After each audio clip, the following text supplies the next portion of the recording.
अब की बार 400 पार नरेंद्र मोदी जिंदाबाद, बहन बांसुरी स्वराज जिंदाबाद, भारत माता की जय। टीसी राव साहब, चुनाव नजदीक आ रहे हैं क्योंकि जैसे जैसे तारीख नजदीक आ रही है सब प्रत्याशी अपने अपने उसमें लगे हैं, लेकिन जो फौजियों का परिवार है, जो फौजी हैं, उनसे कैसे टच में आप हो रह रहे हैं? क्योंकि आप रिटायरमेंट है फौज से, किस तरीके से आप फेवर की बात कर रहे हैं, किस तरीके से उनके मुद्दों की बात कर रहे हैं, और कर रहे हैं तो किसके पक्ष में?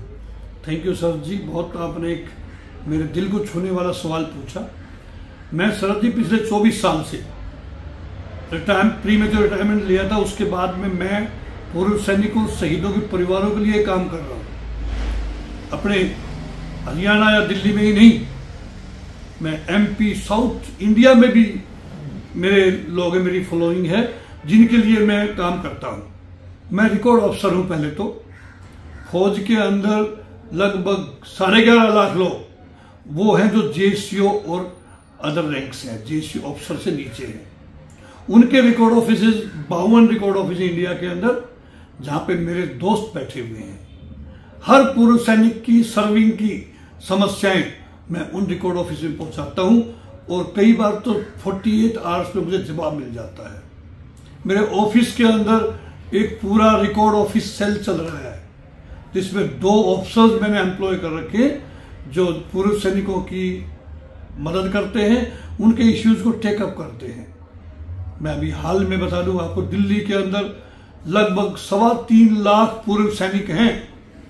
शायद ये आंकड़ा किसी को नहीं पता, लेकिन ये आंकड़ा मेरे पास में है। 7 लोकसभा में? यस, मैंने राज्य सैनिक बोर्ड से ये लिया है। 7 लोकसभा के अंदर फैले हुए हैं। ज्यादा लोग दिल्ली के बाहर कॉर्नर्स पे ज्यादा लोग रह रहे हैं। दिल्ली कैंटोनमेंट की बात करूं मैं, यहां लगभग 52,000 डिफेंस एम्प्लॉयज रह रहे हैं, यानी फौजी आर्मर्ड फोर्सेस के ऑफिसर, जेशो, अदर रैंक्स मिला करके। और दिन प्रतिदिन यह आंकड़ा बढ़ता जा रहा है। हर आदमी चाहता कि मेरे बच्चे को बेनिफिट दिल्ली में एजुकेशन का मिले, क्योंकि दिल्ली के अंदर IIT Delhi, IP university, Delhi university, इतनी बड़ी बड़ी यूनिवर्सिटीज हैं, जेएनयू। तो हर आदमी चाहता कि अगर दिल्ली से मेरा बच्चा एजुकेशन पास करता है तो उसका एडमिशन दिल्ली में आसान हो जाएगा। हर आदमी चाहता अपने परिवार को, लोग यहाँ से पोस्टिंग फील्ड में जाते हैं यहाँ का टेनोर करके, ताकि उनको अकोमोडेशन रिटेन करने का मौका मिल जाए, उनका परिवार यहाँ रहे, वो बेशक फील्ड एरियाज में हों। टीसी राव साहब, ये जो आप फौजियों की परिवार की बात कर रहे हैं, फौजियों की आपने जनसंख्या बता दी कितनी है, खासकर दिल्ली में भी, क्या माना जाए, क्या आधार है, क्यों ऐसी बात कर रहे हैं कि लगता है टीसी राव किसी पार्टी से ताल्लुक रखते हैं और सीधा सीधा उन नेताओं से आप सीधा अटैच करना चाहते हैं कि देखिए जी मेरे पीछे कितना बड़ा परिवार है? देखो, मैं कभी किसी नेता से जाकर के मैं कोई प्रोजेक्शन नहीं दिया उनको। मैं काम कर रहा हूं उन लोगों के लिए, इसलिए मुझे संख्या का पता है। मैं राज्य सैनिक बोर्ड जो आईएसपीटी के पास में है, उनके टच में रहता हूं, लोगों को बेनिफिट्स दिलवाता हूं। मैं शहीदों के परिवारों से डायरेक्ट टच में रहता हूं। मैं उनके बेनिफिट्स, मैं हरियाणा की बात करूं, राजस्थान की बात करूं, दिल्ली की बात करूं, दिल्ली में शहीद कम है लेकिन हरियाणा में शहीद बहुत ज्यादा है। हर गवर्नमेंट स्कूल आज हरियाणा में शहीदी के नाम पे है। ये मैंने करवाया है। मनोहर लाल खट्टर जी जिस दिन उन्होंने रिजाइन किया, उससे 1 दिन पहले उन्होंने एक गैजेट नोटिफिकेशन पे साइन किए कि हर शहीद होने वाले को 1 करोड़ रुपया हम एक्स ग्रेशिया देंगे, जो पहले 50 लाख था। तो ऐसे ऐसे निर्णय मैंने सरकार से भी करवाए हैं। केंद्रीय सैनिक बोर्ड हमारा आरकेपुरम में है, उनके टच में रहता हूं मैं। बहुत डिसीजंस मैंने प्रभावित किए हैं government of India, ministry of defence के जी। लोगों की बातें रखी हैं और सरकार के सामने तथ्य रखे हैं। मैंने दिल्ली की बात करूं, मैंने 3.25 लाख बताए, लेकिन टोटल वोटों पे मेरे ख्याल से ये कम से कम 24-25 लाख वोटों पे प्रभाव डालेंगे। एक परिवार के आप 5 से 6 वोट तो मान के चलो।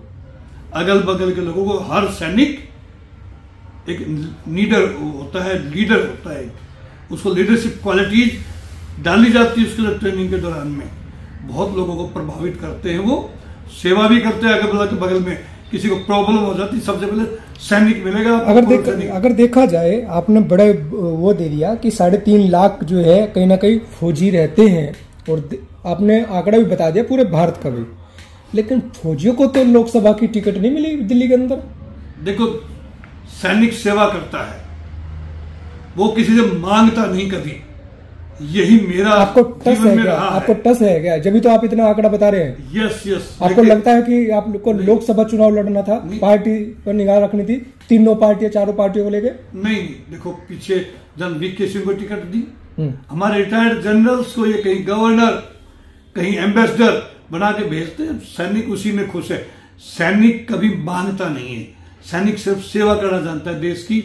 वो मैं करता आ रहा हूं, और आज मैं कहीं पे भी चला जाऊंगा, किसी को पता लग जाएगा टीसी राव यहां आ रहा है, भाई साहब पूरे सैनिकों की लाइन लग जाती है मेरे से मिलने के लिए।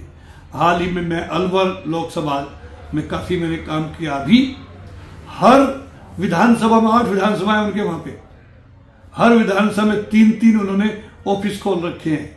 मैं 36 मीटिंग की है। बिल्कुल ऐसे मेरे दौरे रहे, सुबह 8 बजे शुरू होते हैं, रात को 9 बजे तक लोगों की लाइन लग जाती, पता लग गया टीसी राव आ रहा है। मैंने लोगों को जॉब्स बहुत दिए। मेरी कंपनी में आज के दिन लगभग 5,500-6 हजार पूर्व सैनिक आज काम कर रहे हैं। टीसी राव साहब, सीधा मैं जानना चाहता हूं कि क्या जो ये तारीफ आप कर रहे हैं, जो पार्टियों को आप अपना ये दिखाना चाह रहे हैं कि देखिए मेरा कितना बड़ा परिवार है, क्या टिकट की दौड़ में है? बिल्कुल। और किस पार्टी के लिए है और किसका समर्थन करते हैं? देखो, मैं ऊपर वाले पे बहुत यकीन करता हूँ, कर्म में विश्वास करता है सैनिक। जो कृष्ण जी की जो शिक्षा थी वही हर सैनिक अपने जीवन में ढाल लेता है। कर्म में विश्वास रखता है, फल अपने आप मिलता है। हमने किसी के सामने आज तक हाथ नहीं फैलाया है। टीसी राव को किसका समर्थन? भाजपा को, नरेंद्र मोदी को समर्थन है मेरा, अमित शाह जी को समर्थन है मेरा। जिस जोड़ी ने इस देश को कहां से कहां पहुंचा दिया, बांसुरी स्वराज जी को समर्थन है मेरा, क्योंकि उनकी माताजी से मेरे बहुत घनिष्ठ संबंध थे। सुषमा स्वराज जी, मैं फैन हूं उनका। उनके ऊपर मैं बायोग्राफी, मेरी कंप्लीट होने वाली बायोग्राफी, उनकी बायोग्राफी लिखा है मैंने। क्या लगता है नई दिल्ली में? क्या लगता है सर, नई दिल्ली लोकसभा में? सर एक तरफा रिजल्ट आएगा। बांसुरी स्वराज जैसी वक्ता, अधिवक्ता, प्रवक्ता, इतनी हाईली एजुकेटेड, इतने मृदभाषी, मैंने कोई महिला या तो उनकी मां से कभी भेंट हुई थी सुषमा स्वराज जी से, या तो उनमें मुझे कुछ देखने मिलेगा देवी का रूप। तो बांसुरी स्वराज जी में देवी का रूप है। उनके जो मुंह से जो बात निकलती है कल्याण की भाषा से, वो बोले कुछ लेकिन आगे वाला महसूस करता है कि बहुत दयावान है, बहुत दयालु है, बहुत करुणा है इनके अंदर। 7 लोकसभा का क्या रहेगा सर? मैं आपको बताऊं, रामवीर सिंह बिधूड़ी जी का पूरा हम जाएंगे, उनकी मदद करेंगे, वहां पे मीटिंग्स करेंगे। कमलजीत शेरावत जी जो पूरा नजफगढ़ एरिया है, वो तो हमारा यदुवंशियों का है, तो लगभग 26 गांव यदुवंशी के, जहां मेरी बहुत बड़ी फॉलोइंग है। वहां पर पूर्व सैनिक बहुत रह रहे, नजफगढ़ से लेके उत्तम नगर के अंदर तो हर 30 अगर पूर्व सैनिक का मिलेगा आपको, जो उनकी कॉन्स्टिट्यूंसी में आता है। उसके बाद मैं करूं मनोज तिवारी जी की, ईस्ट दिल्ली में बहुत भारी प्रेजेंस है वहां पे भी। मैं बात करूं परवीन खंडेवाल जी की, उनकी कॉन्स्टिट्यूंसी के अंदर बहुत लोग हमारे। यस, चांदनी चौक कॉन्स्टिट्यूंसी में, उसमें हमारे लोग इतने ज्यादा नहीं है। एक ही कॉन्स्टिट्यूंसी है जो मैं कहूंगा जिसमें मेरे ज्यादा सैनिक भाई वहां पे प्रेजेंट नहीं है। चंदौलिया जी की कॉन्स्टिट्यूंसी के अंदर बहुत लोग हैं। नई दिल्ली की बात करूं मैं, दिल्ली कंटोनमेंट नई दिल्ली का हिस्सा है। आज कंटोनमेंट के अंदर लगभग 52,000 सर्विंग सोल्जर्स हैं, उनकी फैमिलियां रह रही है। लगभग 7,000 लोग को परिवार उनका है जो पोस्टेड फील्ड एरियाज में है। कोई लद्दाख में है, कोई श्रीनगर में है, कोई आगे बॉर्डर पे है, पंजाब पाकिस्तान बॉर्डर पे है, कोई राजस्थान में जैसलमेर सेक्टर में बॉर्डर्स पे है। उनके परिवार यहाँ रह रहे हैं। वो टेन्योर करके यहाँ से चले गए बच्चों के एजुकेशन के लिए, लेकिन उनके परिवार यहाँ रहे। 7,000 से ज्यादा उनके परिवार यहाँ पे हैं। और 52,000 जो सेवारत सैनिक हैं आज, जो यहाँ पे कैंटोनमेंट में यूनिट से army headquarter, naval headquarter, air force headquarter, उसमें फैले हुए लगभग 95% डिफेंस एरिया नई दिल्ली लोकसभा में आता है। जिस तरीके से आपने 7 लोकसभा की बात की है, टीसी राव ये दिखाना चाहते हैं कि 70 विधानसभा में टीसी राव जी को टिकट चाहिए, कहीं से भी लड़ा लो, मेरा अपना दबदबा है वहां पे। देखो, अगर लोकसभा की बात करूं तो नई दिल्ली में कौन सी विधानसभा ले सकते हैं आप?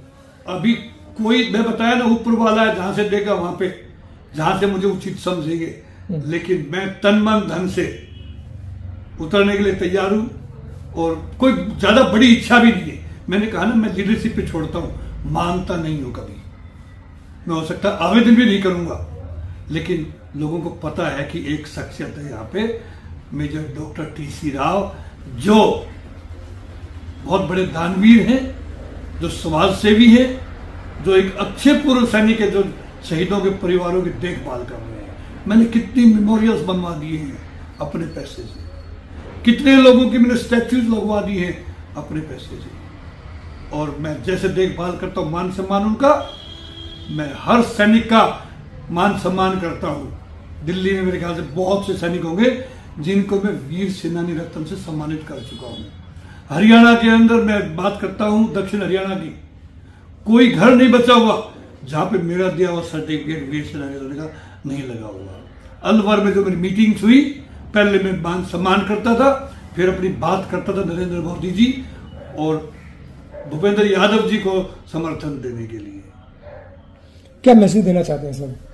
मैं सब पूरे हिंदुस्तान के वोटर्स को, 140 करोड़ हिंदुस्तान के वासियों को मैं कहना चाहता हूं, हमें एक ऐसा तोहफा मिला है पिछले 10 साल से, जिसने देश को ऊंचाइयों तक ले गया है।